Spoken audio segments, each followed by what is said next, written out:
Good morning, students. Today I want to talk to you about divorce. That's a serious topic, so I want to talk to you about whether or not, what are the effects of divorce, should parents stay together for the sake of their kids, and why is divorce problematic for kids sometimes.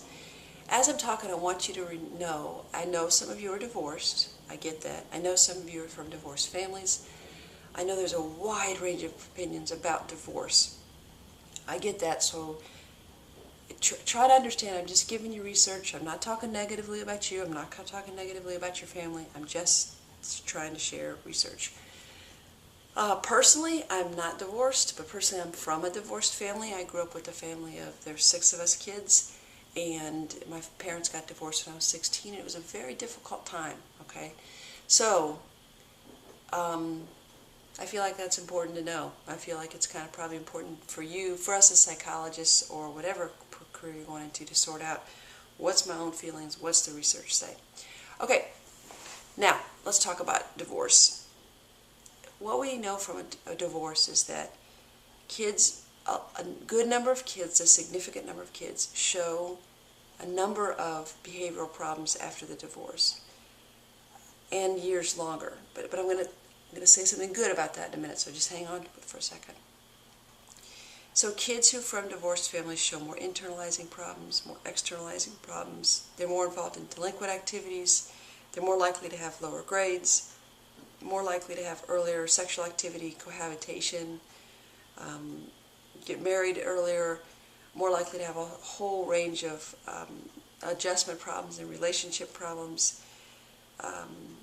It's a difficult time for kids after divorce. Now, hang on to me for a second. Just let me. Most kids are okay, and the ones that aren't okay are usually okay later. So there's kind of the first thing, most people from divorced families grow up to be competent, functioning adults, okay? So the fact that our parents got divorced, mine included, doesn't give me a pass for the rest of my life to be a jerk, okay? Number 2, most kids stabilize within about 2 years. Kids are doing better after about 2 years. And number 3, a good chunk of kids are pretty resilient and don't show any kind of behavioral problems, any kind of the problems I'm talking about. Okay, but divorce tends to be a very difficult time for kids. It tends to be a real challenge for kids and change their worldviews, and things they thought were permanent aren't permanent, and that tends to be very difficult. Now, let's talk about, should parents stay together for the sake of their kids? This is probably one of the questions I get asked the most as a psychologist, okay? So the question goes like this. I'm in an unhappy relationship. I don't really love my husband anymore. We don't really fight that much. Should I stay together for the sake of the kids? Or some variation of that. This is a really tough question to answer. And of course, as a psychologist, the answer always depends on a bunch of ifs, right? But I'll try to summarize it for you in a minute here, and you might not like my answer. So throw it away if you don't want to hear it. Should kids stay together, or parents stay together for the sake of their kids? No, they should not if there's domestic violence, there's acrimonious, that's a word from your book, hostile, open conflict that's like a festering wound, that's incredibly negative, escalating, violent conflict. They should not stay together. Should parents stay together for the sake of their kids if they've just drifted apart? They just don't love each other as much. They have daily conflict, but they're just not as happy as they used to be. Here's where you're not going to like my answer. If I just look at kid research, I would say those parents are probably better staying together for the sake of their kids in that situation. The first situation, they're better off divorcing, the open conflict one. But if I look at what is parent research, what's good for adults, the answer might be, well, no, that person may or may not be better off divorcing from the sake of the parents. For the sake of the kids, those parents who've drifted apart, just don't love each other anymore, from a kid's perspective, those parents are probably better off staying together. Take what you want from it. I mean, it depends on whether I'm looking at it from a kid point of view or a parent point of view. Most marriages, even when they're unhappy, if parents stay in there and hang in there, they get happier within 4 to 5 years. That doesn't always happen, but there's just a sense of if you keep working on your relationship, a lot of times you can make it better. Relationships have ebbs and flows, we get that. A lot of you have young children in your house. Marital satisfaction decreases in correlation to the number of young children in your house. Okay, we get that, right? For a while, my husband and I had 4 children under 3 years old. That's a lot of diapers, let me tell you. Okay, so were those high years of marital satisfaction? Marital satisfaction, who had any satisfaction in their life right now? We were just trying to survive, right? Okay, so point being, if you can hang with it through the hard times, usually it gets better. Okay. Next big question I want to address, I want to talk to you about 4 reasons why divorce can be harmful to kids. And embedded in this is kind of things you could do to make it easier if you get divorced, okay, for children. So the first one is kids have inherent risk factors that make them more at risk for divorce. It's unclear about gender. We know that boys have more externalizing problems. I've talked to you about that, acting out. Girls have more internalizing depression and anxiety. I've talked to you about that. That remains true. But whether or not it's better to be a boy or a girl, it just depends. Age also depends. Is it better to be a toddler or a preschooler or a high schooler or a middle schooler? This research gets really, really muddy because kids react in different ways. And I don't want to go into all this stuff, but preschoolers are much more likely to have magical thinking. Their parents, they wish they'd get back together.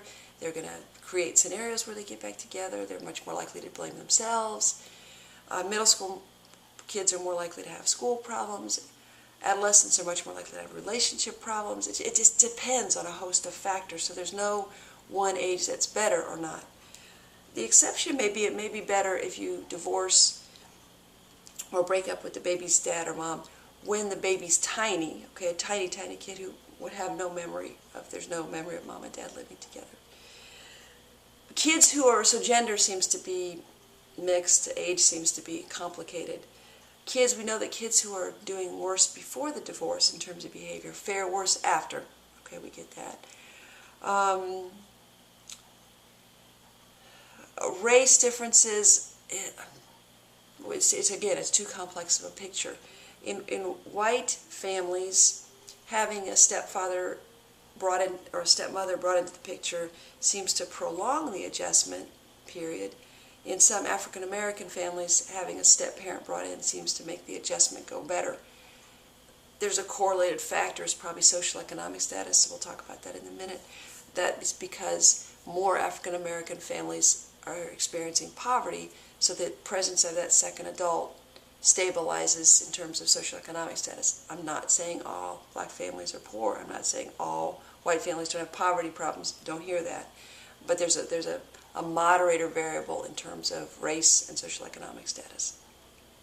Okay, second reason. The first reason that people might struggle after divorce is just children's vulnerability, other factors, you know, some factors you can change, some you can't, factors unique to the kid. The second reason that kids struggle after divorce is social economic status. When families divorce, kids usually stay with the moms. Not always, but that's generally true. And there's a lot of reasons for that, and some of those reasons are bias and sexism. There's a lot of reasons for that, okay? Some of those reasons are moms are primary caregivers. There's a lot of factors. But that mom whom the children stay with is much more likely to end up in a higher stressful job, a worse environment as far as neighborhood. That means a worse environment typically as far as school. So there's a number of factors that piece impacts kids. Third thing that impacts kids, this is a big one, parental distress, okay? When parents get divorced, the mom or dad is really stressed. Both people are really stressed. Much more likely to be depressed, much more likely to use substances, much more likely to be a difficult time for a mom or a dad. Divorce is hard, okay? It rips people up. It tears up the very fabric of a family, rips it to shreds. So we get why a mom or dad would be impacted by the divorce.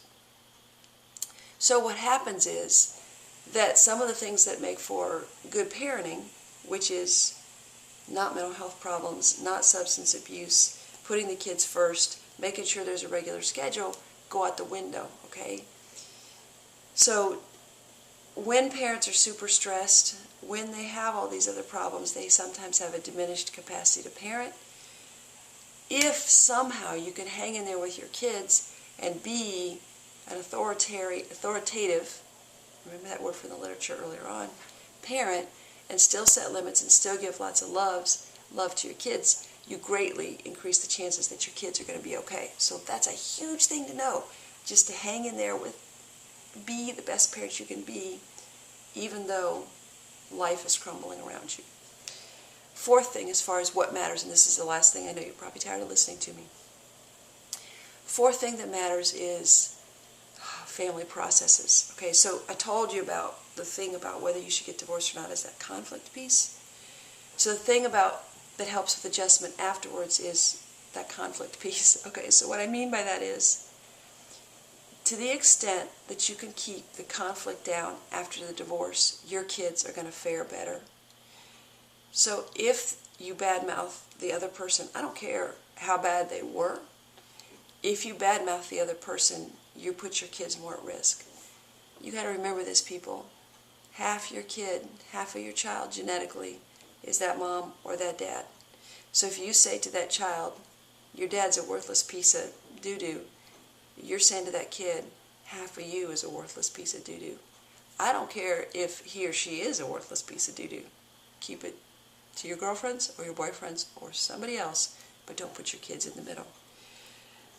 Relevant to that, keep the conflict down between you and your ex. I get that there's 1,000 things to fight about. I understand all the things that you might be wanting to fight about your ex, and scheduling and childcare and picking up on time and no contact and custody and child support. And I get it, okay? Insurance and driver's insurance and everything else.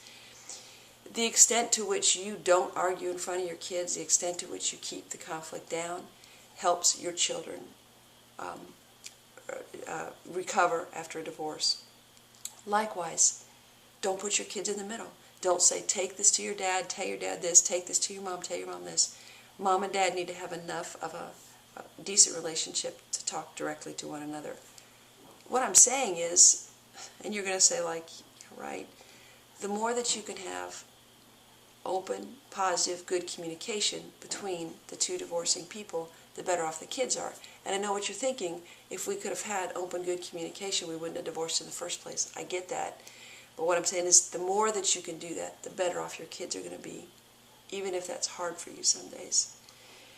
Next thing we know doesn't work is the Disneyland dad thing. And I'm not trying to be sexist when I say that, but typically, since moms are the custodial parent, typically dads would be a non-custodial parent, although that's changing, and there's good support for joint custody anyway. But what doesn't work is if the dad has, or mom, whomever the non-custodial parent is, comes in, has fun with the kids, set no limits.